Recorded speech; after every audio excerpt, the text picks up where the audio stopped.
Hello, I'm Keith, and you're you. And this is Meditation Breaks. It's a channel that we've been doing for about 6 years now. It's all about learning meditation and more specifically, learning like some practical ways to implement meditation in our life, and also like some of the taking some of the benefits of meditation and being able to bring them like into our day, not just when we're meditating, right?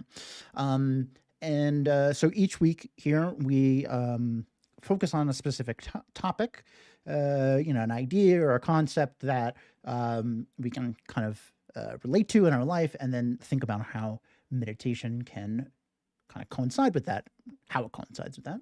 And if you're like, cool, into it, but don't know how to meditate, don't worry, because every single session I start with a kind of introduction to meditation. So if you've never meditated before, you know nothing about it, you're in a good spot. You don't have to worry about being lost or anything. We're going to start with a little kind of discussion. What is meditation? How does it work? Why does it work? Does it work? How do I do it? All that stuff. And then we'll do a short meditation together. And then after that, we'll go into our topic, and we'll close out our evening or morning or afternoon or whatever time you're watching this with a little meditation on our theme, right? Okay, cool. Last thing I'll say is, well, it's not the last thing I'll say, but it's the last thing I'll say before I start actually talking about meditation. If you have any questions or comments, or something comes up, you have an epiphany, you can always feel free to type in the chat. You don't have to wait for me to be like, does anyone have any questions? You can just ask questions in the chat, and I will answer them to the best of my ability as soon as I'm able. If you do not want to do that, totally get it. I will give my email to everyone towards the end of today's class, and you can email me any questions that you might have as you're meditating on your own, or just to say hi or something. Okay? Cool. Okay. So here we are. 2026, I think. What is meditation? All right, so when we say that word, something happens. When we say any word, something happens. It's really hard to notice because our mind, kudos to our mind, is very fast and powerful, and so it's working a little faster than us sometimes. But when we think of a word, what our mind is kind of doing is formulating what I'll call like a generic image of that word. So if I was like, hey, picture an apple, you're not like, let me conjure an image of an apple in my mind. But your mind is like, apple, yes. And then whatever that apple, whatever your image of an apple is like your recognition mechanism. So with regards to meditation, it works the exact same way. When we think about the word meditation, there is a generic image that we all tend to kind of have, and a lot of it is based on how it's been socialized into our current society and stuff. And of course, what I'm talking about is somebody sitting cross-legged on the floor, of course, like this. I mean, what else would it be? It has an emoji like that. That's how you know. That's how you know that's the image. It's not going to be anything else. And so it's pretty easy to see how we may associate the like practice of meditation with sitting down on the floor with our legs in what can be pretty uncomfortable position, and our hands like whatever. And so we can kind of think that that's what is required of us. Now, that is a way to meditate. It is a very traditional kind of way to do it, but it is not a requirement. It's just a seating position. Luckily for me, and probably many of you who, getting on in years, and we know sitting on the floor is not always the most comfortable thing.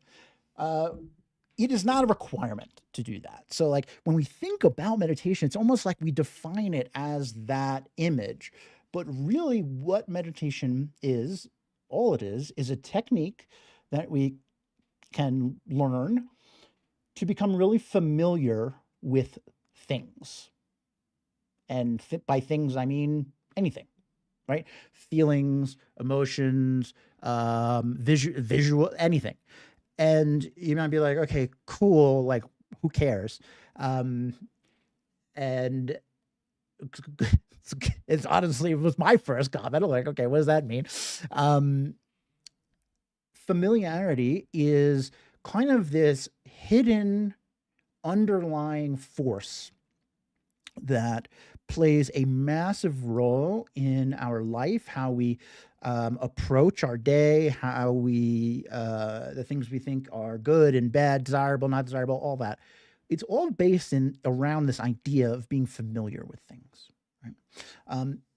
We can look at like something that we're really physically familiar with to kind of see the relationship between what happens when I'm really familiar with something. Like, how does that output in it? What is the output into my life? I love to use the example of tying your shoe, right? Y'all are really great shoe tires. Never met you, most of you. Pretty sure I've never seen any of you tie your shoe. And yet I can say with confidence that you all are incredible shoe tires. Right? You could do it with your eyes closed. I mean, mostly we do anymore. Like, I feel like whenever I'm tying my shoes, I'm usually doing something else, right? Looking at something else. So we're experts. We don't have to put so much concentration into it. It just kind of comes naturally. It's become second nature to us. We're very familiar with how to tie our shoe, both the mechanics physically and mentally, the strategy of, oh, well, don't pull that tight or whatever. I don't know. I'm not a great shoe tying strategist, but you're probably better than me. When you were a newborn, a wee babe, you did not know how to tie a shoe. In fact, what is a shoe?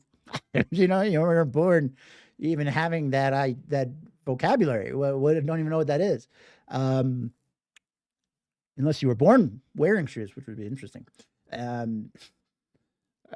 So the concept of familiarity, the output of it, is that the more familiar we become with something, the more second nature it becomes to us.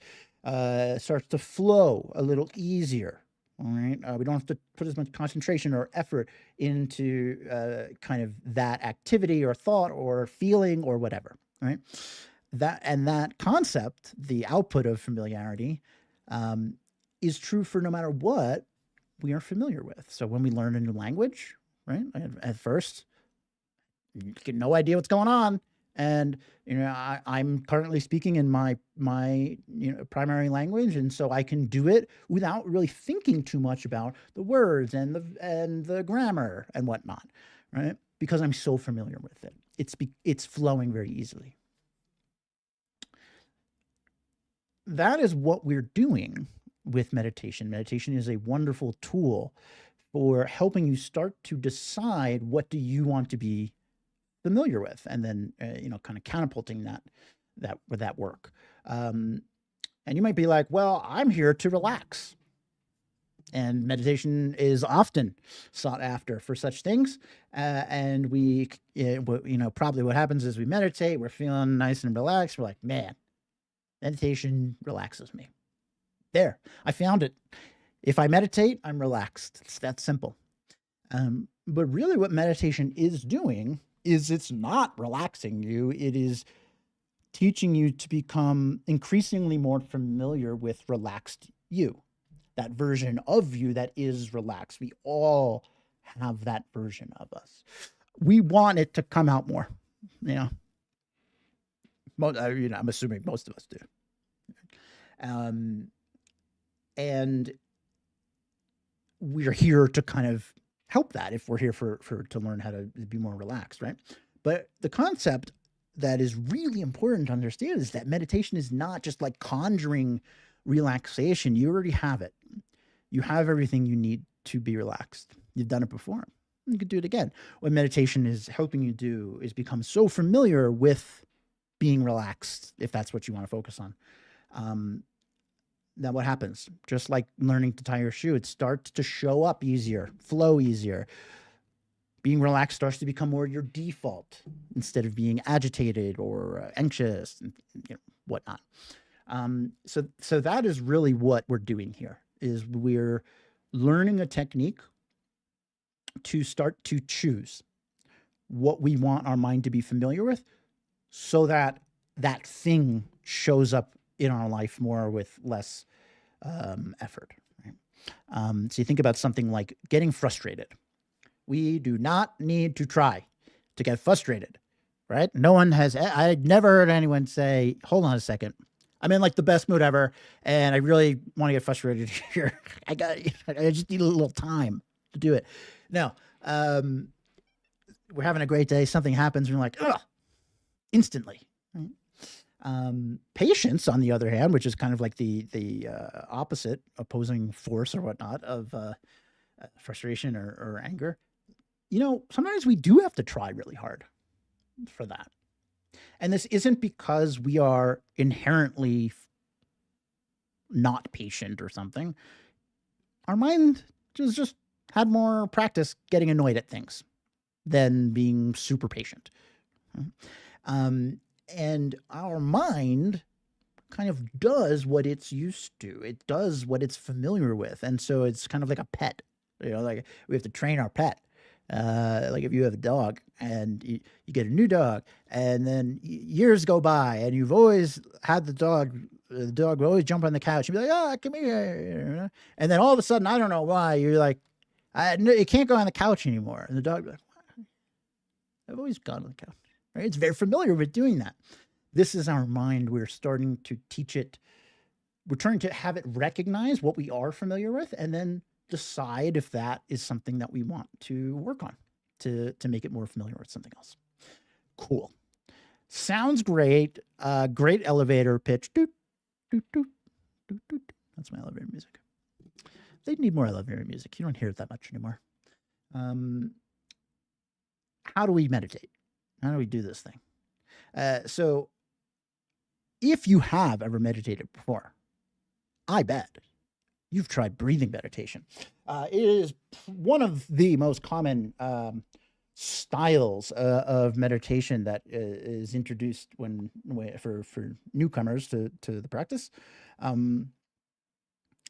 And the reasoning behind that is, in my opinion, purely because your breath is always with you. So it's really accessible to you, which is important, because we don't need to go to a serene mountaintop or, the beach, or I don't know, whatever, to like do this, right? To have the perfect external conditions. Might be nice, but we don't need that, right? And if we can kind of get used to using our breath as a focal point of meditation, well, that's really empowering, right? Because you always have your breath with you, hopefully. So the cool thing, though, is you do not have to meditate using your breath. In fact, you can meditate on anything, literally anything. Okay. There, I have little dice by my desk because I make board games. And I could meditate on what it feels like to rub my hands over the dice. All meditation is purposely focusing on one thing, single pointed concentration, intentional focus on one thing. So much so that all the other stuff that aren't dice start to kind of fade a little bit into the background. You have experienced this before. If you've ever been in the zone, working on something at work, you lose what's happening. You lose track of time. You forget to eat lunch.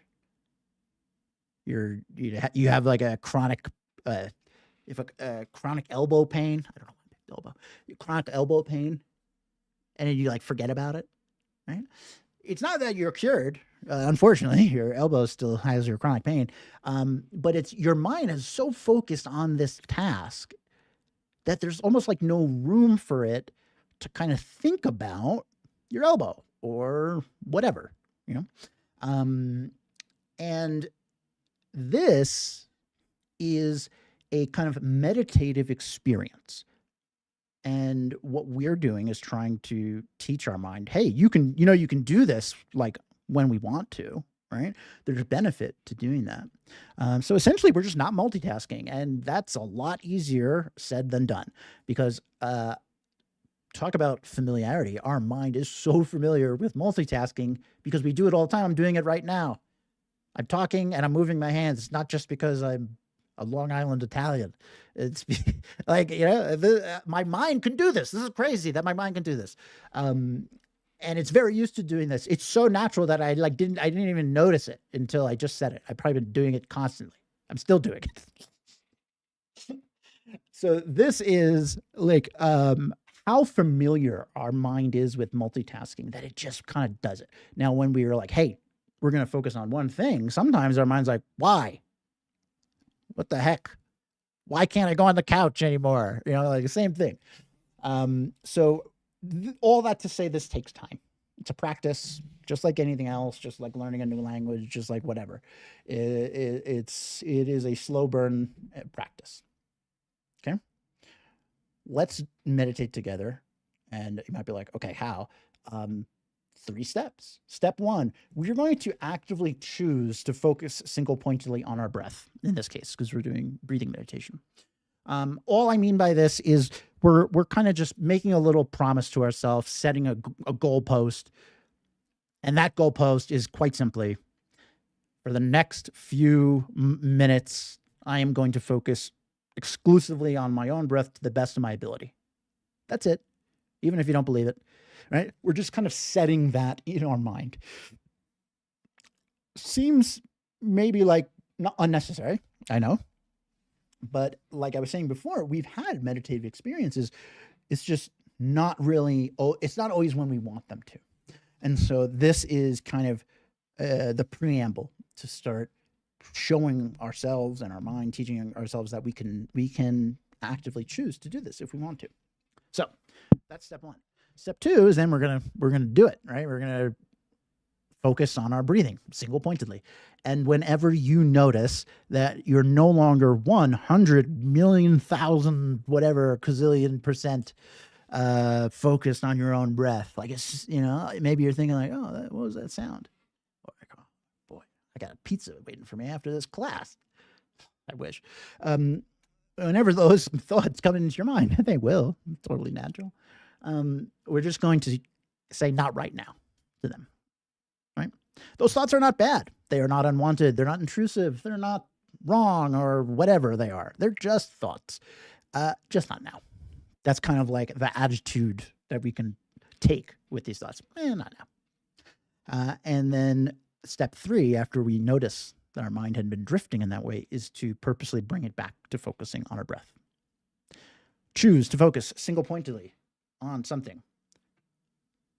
Notice when your attention has drifted away. Bring your attention back. That's it. This is a little loop we're going to do. And over time, this loop, we start to settle into it more quickly. And like I said, when we're really focused on something, there's not a lot of room for the other stuff. And naturally, we feel a little more relaxed. Cool? Let's do it. All right. You'll notice I am in an office chair, not on the floor. You can sit wherever you want. You can lay down. You had a long day, go for it. Love standing? Fine.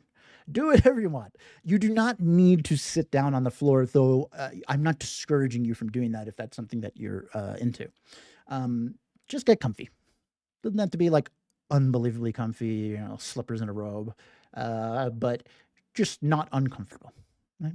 But wherever you want to sit is fine. And you can go ahead and close your eyes. This helps with some of the visual distractions that tend to crop up. And I'm going to lead us through about a 5-minute breathing meditation. Okay.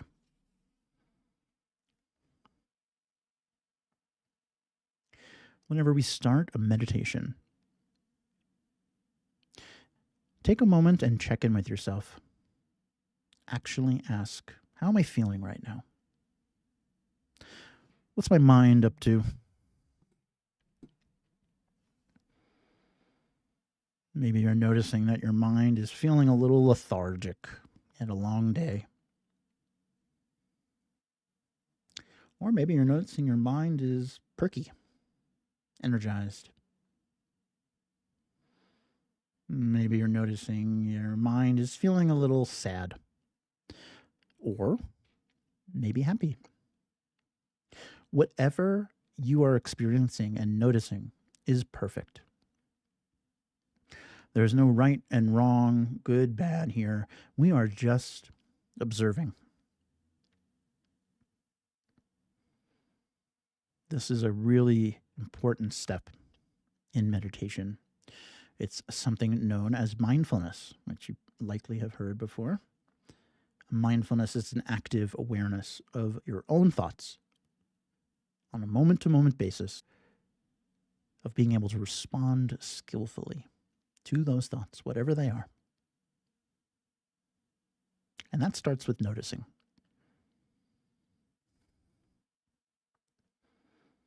How am I feeling right now?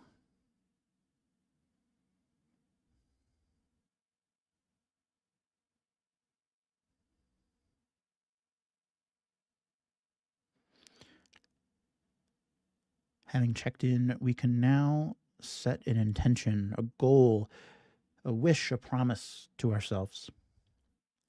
And that intention, that wish, is to focus single-pointedly, exclusively on your own breath to the best of your ability for the next couple of minutes. Let that idea sit in your mind. It's your only task right now. All other things can wait. For the next few moments, it's just you and your breath.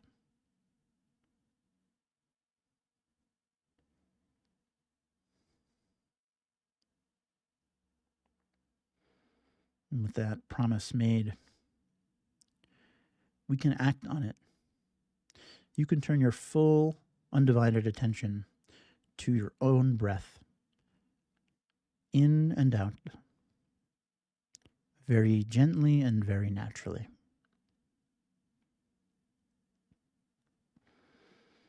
There's no need to change how you normally breathe here. Whatever comes naturally is what I want you to do. In and out, following each breath.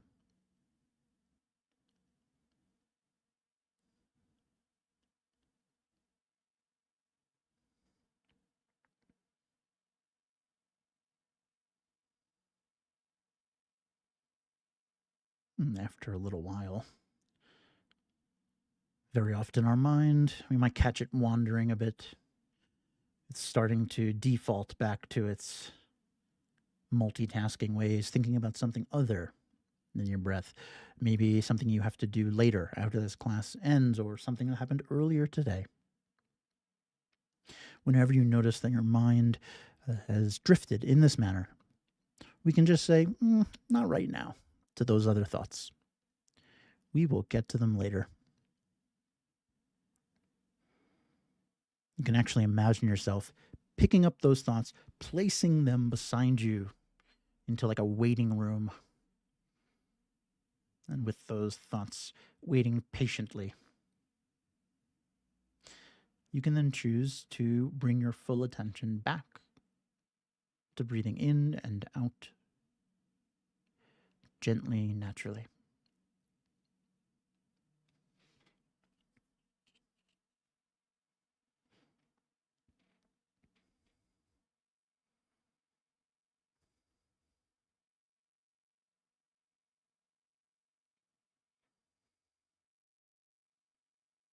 single-pointedly focused on each moment of each breath.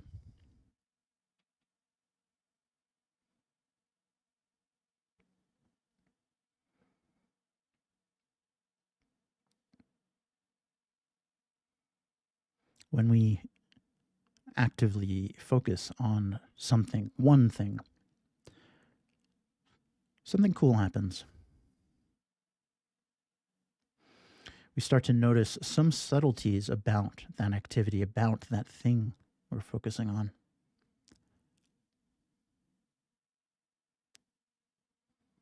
Right now, maybe you're noticing some subtleties about what it feels like to breathe.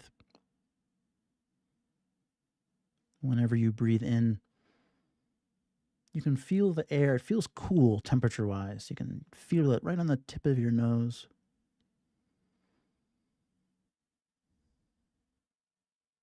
How interesting.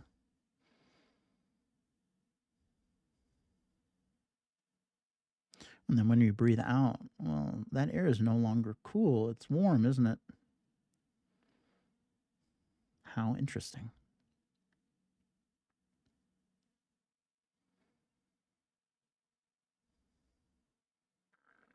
Maybe you're noticing your shoulders rising every time you breathe in.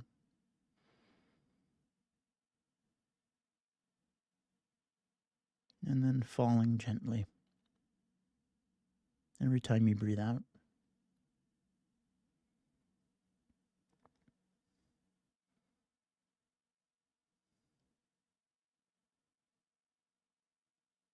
So many things to discover about a simple breath.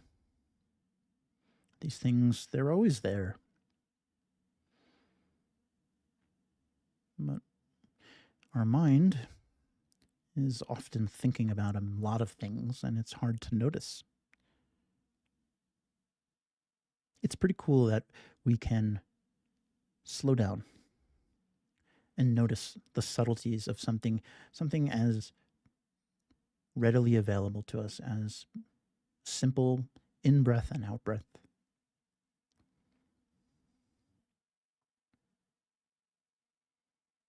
I wonder what else in our life we could find some subtle interests in.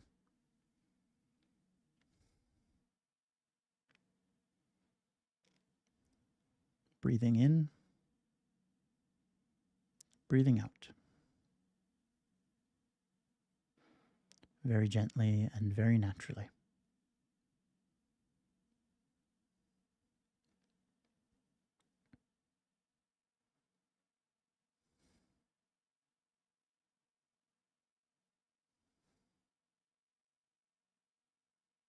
Keep bringing your attention back to your own breath whenever you need to.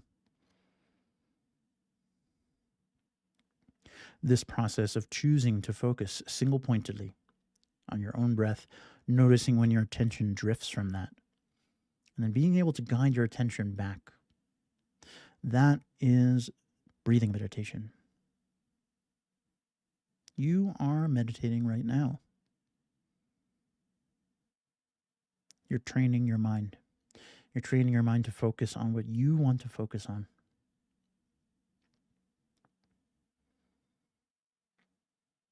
And right now, the only thing that you want to focus on is breathing in and breathing out. Very gently and very naturally.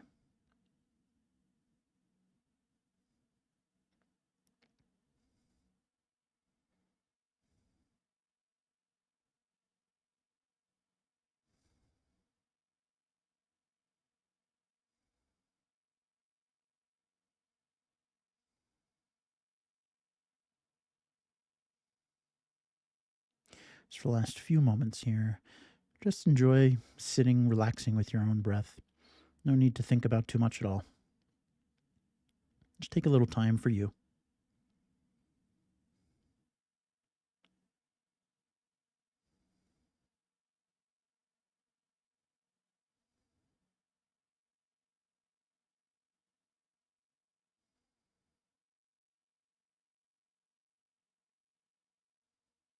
Okay.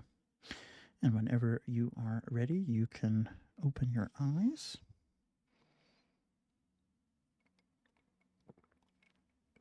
Hello. Welcome back to Not Meditating. You did it. That's meditation. 3 steps, like we said. We chose to focus single pointedly on our breath. We did that, and then whenever we noticed our attention kind of drifting, we're like, hey, not right now. And we bring our attention back. And that doesn't mean that it's simple, just because it only has a couple steps. And I think very often when people start meditating, their mind feels very busy while they're doing it. Of course it does, because that's what your mind does all day long. And so we kind of feel like, oh, my mind's busy. I was only able to concentrate on my breath for whatever, a couple seconds at a time. Well, I tried. I guess I'm not good at meditating. You, me, everyone, we are all equally good at meditating. It is like anything else. It is just a matter of practice, a matter of familiarity. So a big kind of, it's one of the hardest things to kind of get behind when you're starting to meditate. And even I've been meditating for a long time and it's still difficult. There's no like good or bad meditation. It didn't go well or not well. Like you sitting down and practicing, that's it. You did it. You get an A+. Cool. All right. So that's breathing meditation. A little intro to it. If you have any other questions on that, you can always feel free to ask me. I'm going to go and talk about our topic for today. And our topic for today, every once in a while, I'll just like think of something like the day of, and I'll be like, oh, that's interesting. And that's what this is. So bear with me.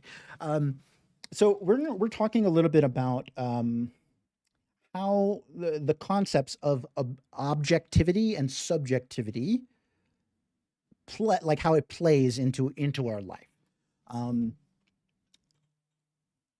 This kind of idea has been in my mind for the last couple of days, for a weird reason that you may or may not care about. As a lot of you know, I love video games. I love them. It's just like a great like interactive thing for me. And there's a new game that came out, and people are analyzing the player count of this game. And some people are saying, well, that's not that many players for this, it's a big company that's doing this. Like, I guess it's not like good. And then the other side is like, well, hey, the numbers don't matter. Right. So this is, I'm using this example from a current event that probably only I care about, but it's very prevalent in, every business now does it. Like it's everywhere. Data essentially is everywhere. Right. And in this particular instance, we have one side saying, hey, look at these numbers. They're the truth is objective. Look at the numbers. There's not a lot of people playing it, so it must not be good. That's what one side is saying. And the other side is, and this is like a little little out there, but they're like, well, we shouldn't be allowed to see the numbers because it influences what we think. So we shouldn't be able to, there shouldn't be any data. Like we shouldn't have access to it, which is like kind of bizarre, but that's the argument. And like, it's two very big extremes. And I think the interesting part of it is that neither of them is actually really grasping what like objective actually means.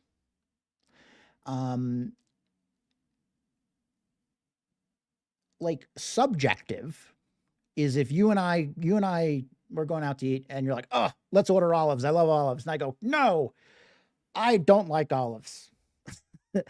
Olives being good or bad is subjective to the person who is experiencing eating olives. Right? But an objective view would be like, let's say we ordered olives and they arrived and they're on the table. Olives are on the table. Right? It's objective. Like, I mean, we're both looking at the same olives, whether or not we like them or they're tasty or whatnot. Olives are on the table. And so in a way, this is an example that I use a lot when we talk about this in meditation. And this is exactly what's happening in this kind of instance of data, right?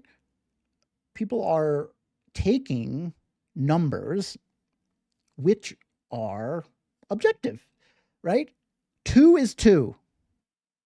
4 is 4. If there are,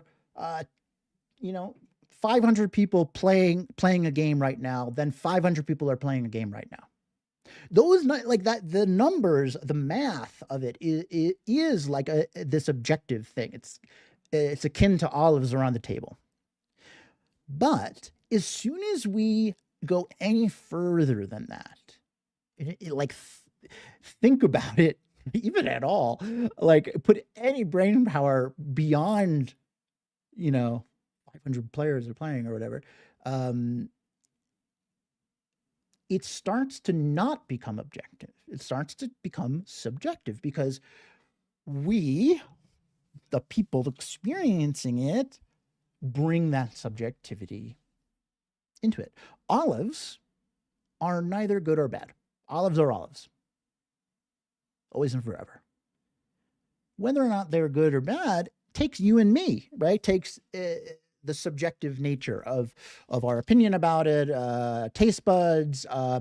Maybe we had a bad experience eating olives, and like now we're like, oh, I'm really put off by them. And in the same way, like when we're looking at like data about stuff, and so much of our life is like, oh well, the numbers say this, so I should do this, right? Oh, this makes more money, so I'll do that, right?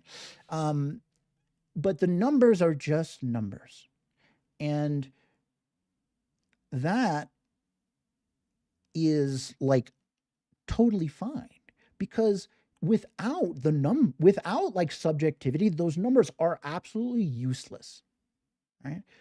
It's like, okay, cool, 500 people are playing this game. And if I just like, okay, I'm just moving on with my life. So like, why even think about it? Why, like, it does, there's nothing there. But like, then we're like, okay, well, what does that mean? Maybe people are not liking it. Maybe it's, like once we do that, now we're introducing some subjectivity to it. So this example got me thinking, because when we're meditating and in our daily life, so much of this same kind of tug of war between subjective and objective is like a part of our day. So like, for example, we just meditated, right? Now, I don't know how if you were distracted a lot or not, whatever. But let's just say that, you're sitting down to meditate and you're getting you're like really distracted, and it's hard for you to focus on your breath.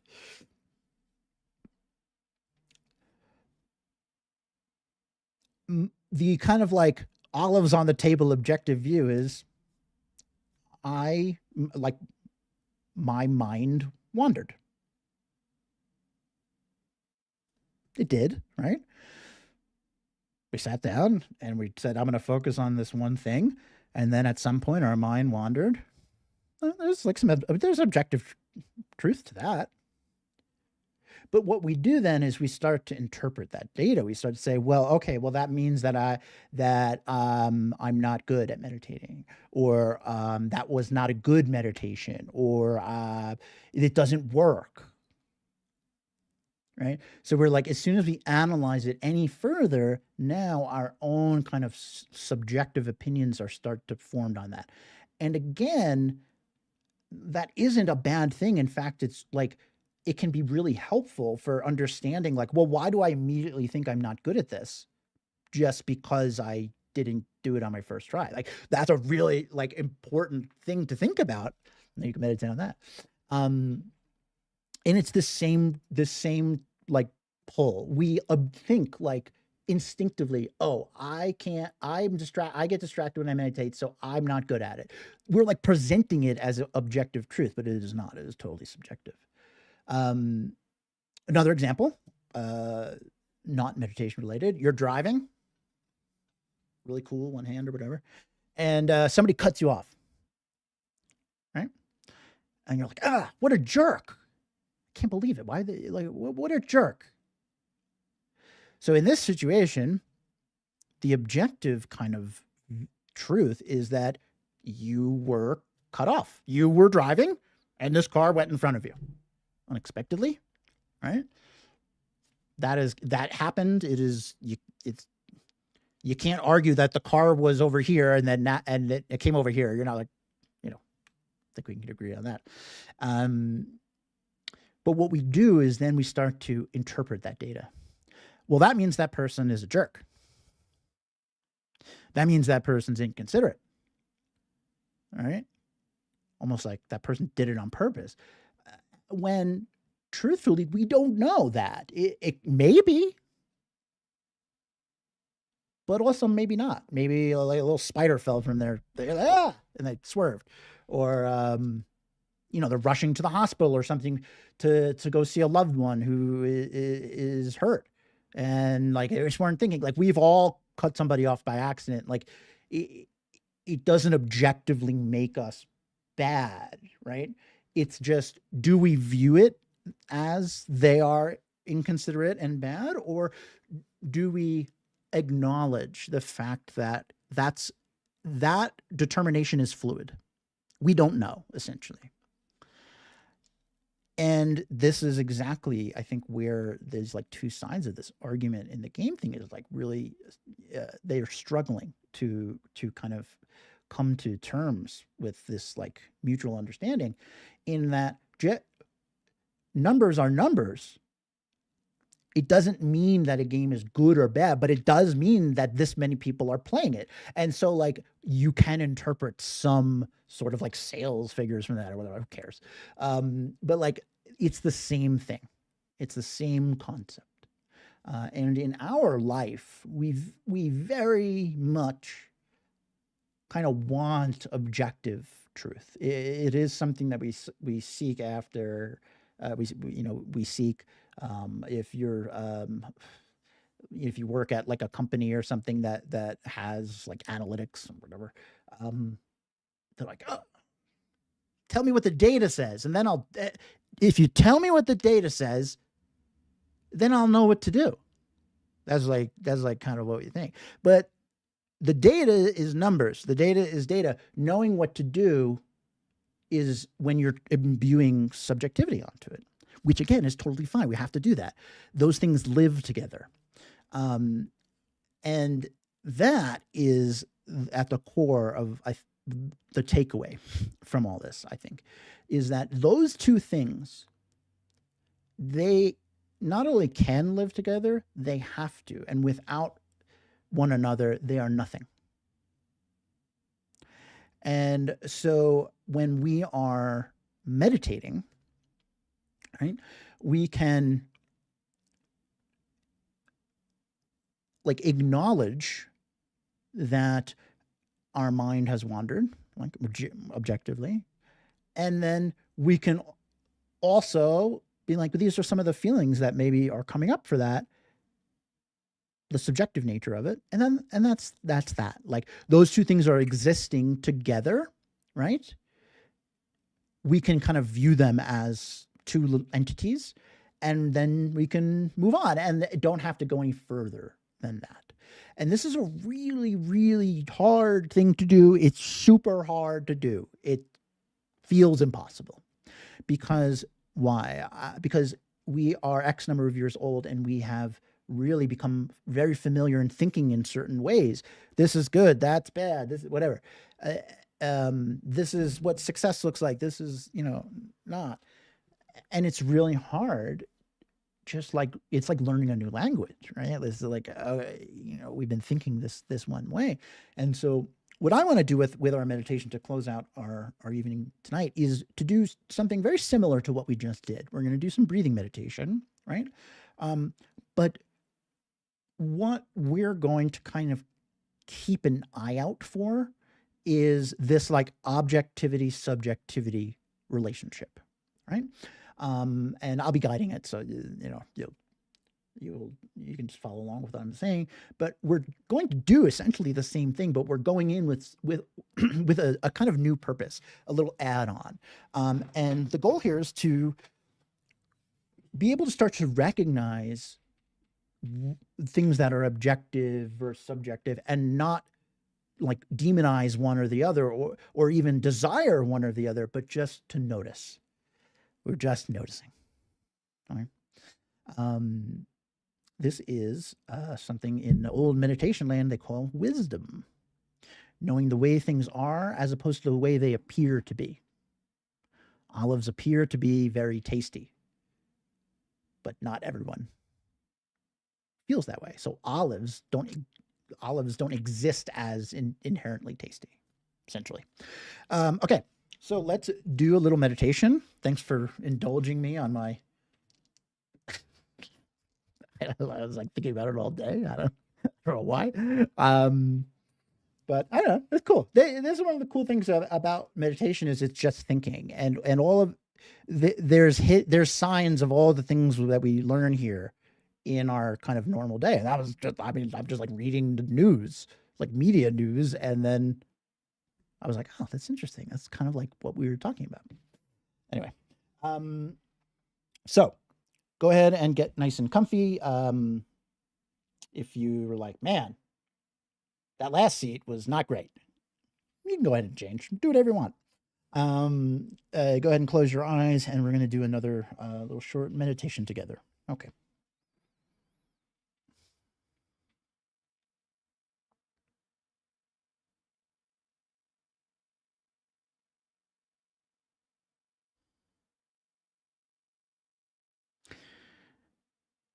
Take a moment and check in with yourself. How are you feeling in this exact moment? It's not a comparison. Before is done.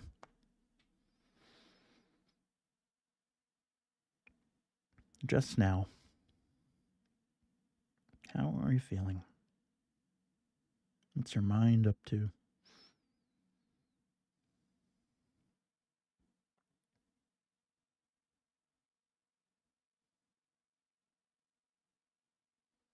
This is practicing flexing some of our objective observation muscles. Just noticing. Not imbuing any more information onto those feelings.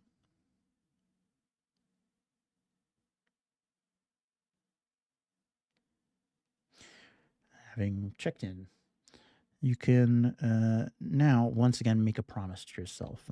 Only this time, the kind of promise, wish, intention we're setting is to focus single-pointedly, exclusively, on our own breath to the best of our ability. And to just notice when things are happening from like an objective view, to not engage with them in anything more than just noticing, to not interpret what it means that we got distracted, but rather just to say, my mind wandered. That is our goal for the next few moments to the best of our ability. And that's what we're going to do.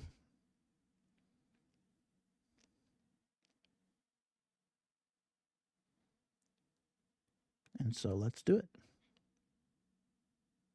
You can turn your full attention to your own breath, breathing in and out very gently and very naturally.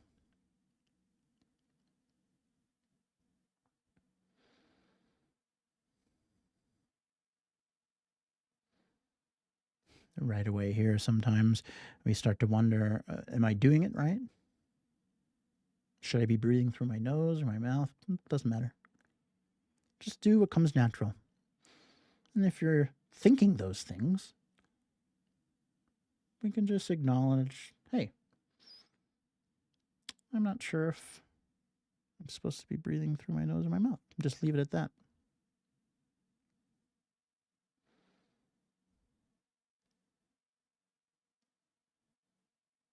Just an observation. Like we're little scientists with lab coats on taking notes. Observation. Breathing in and out gently, naturally.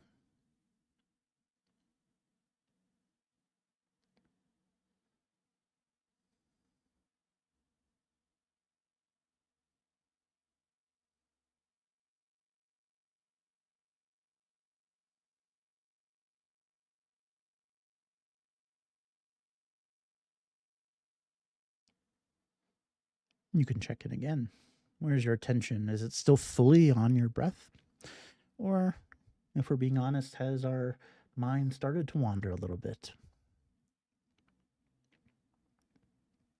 If so, we can just say not right now to those thoughts. We'll get to them later. We acknowledge that they happened, that they are thoughts in our mind.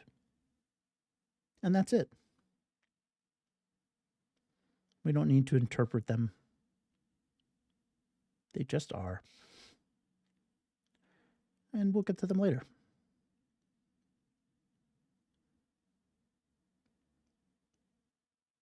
And then we can choose to bring our full attention back to our own breath,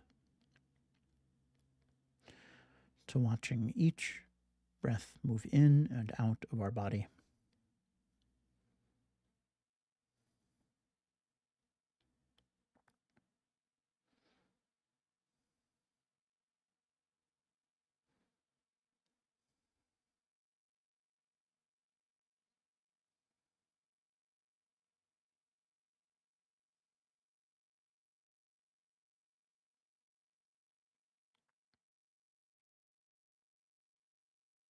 We breathe so many times each day, countless. And of those countless times, very rarely are we fully focused on breathing. And even less so are we kind of thinking of breathing as an interesting endeavor. We're just kind of doing it, it's just there.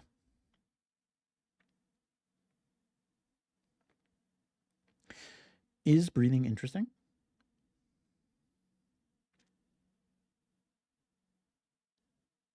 Without putting much thought into it, it kind of feels like, well, no, it's not really interesting. I'm not like super fascinated by it. Does that mean breathing is inherently not interesting?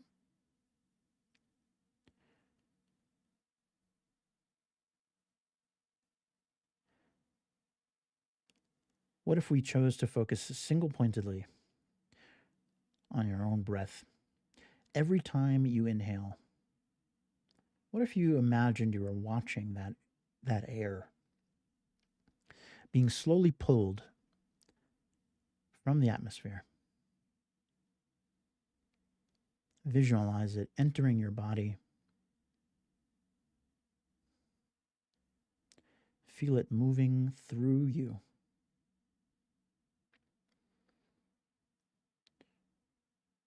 Effortlessly making its way to your lungs, where your chest expands to make room for this air. Your shoulders rise.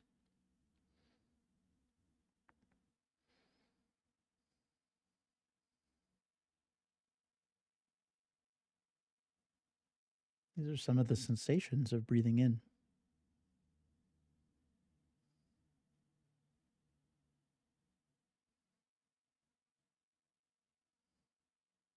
What about when you breathe outward? Can you feel your shoulders fall descend into relaxation.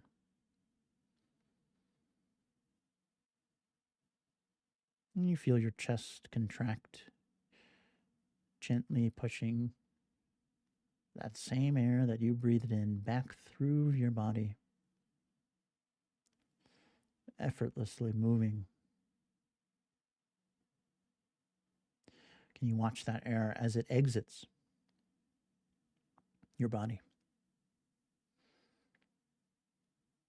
Watch it as it begins to mix in with all the other pockets of air, slowly dissipating until it's indistinguishable from the atmosphere around you.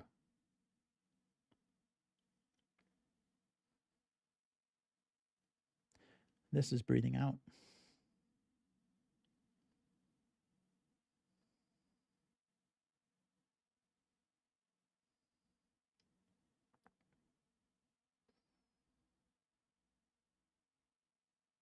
It can feel as though mundane activities are objectively so, objectively mundane. Breathing is something we just don't think about a lot. And yet, if we do, if we choose to, if we want to, there is so much fascination to be found. So many subtle joys, subtle curiosities, subtle interests.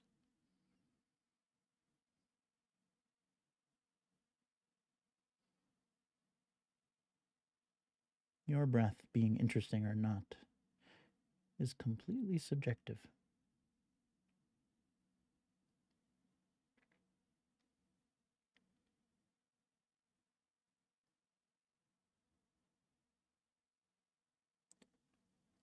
All the things we encounter in our day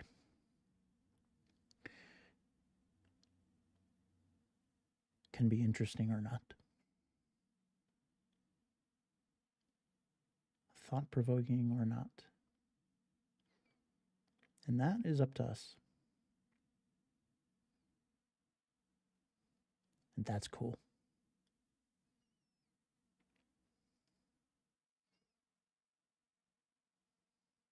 Breathing in, breathing out.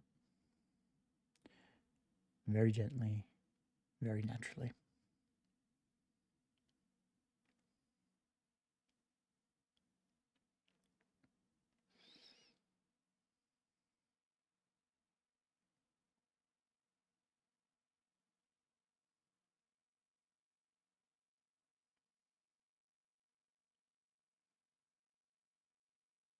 Okay, whenever you are ready, you can open your eyes.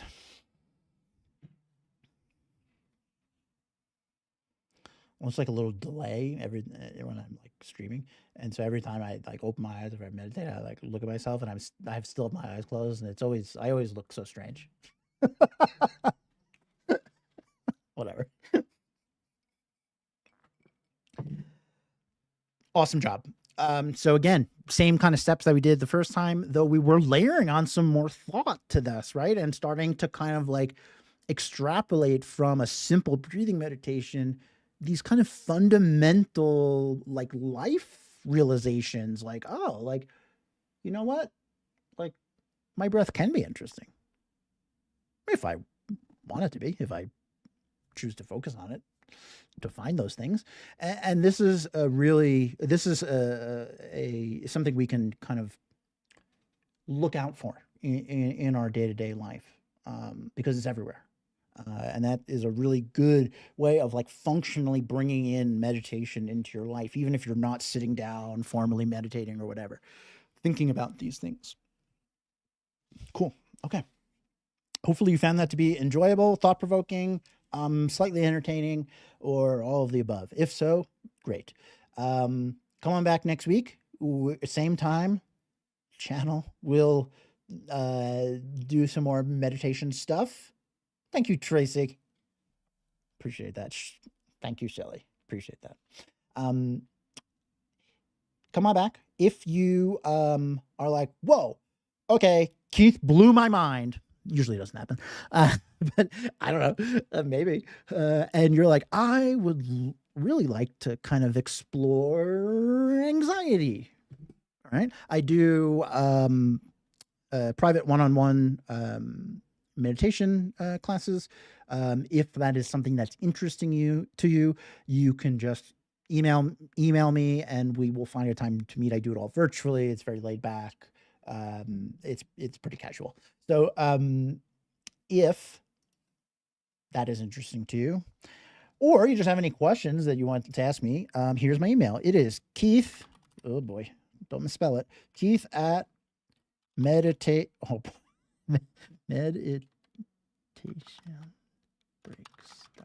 Keith at meditationbreaks.com. Entered without any spelling errors. Look at that. Phenomenal. Okay.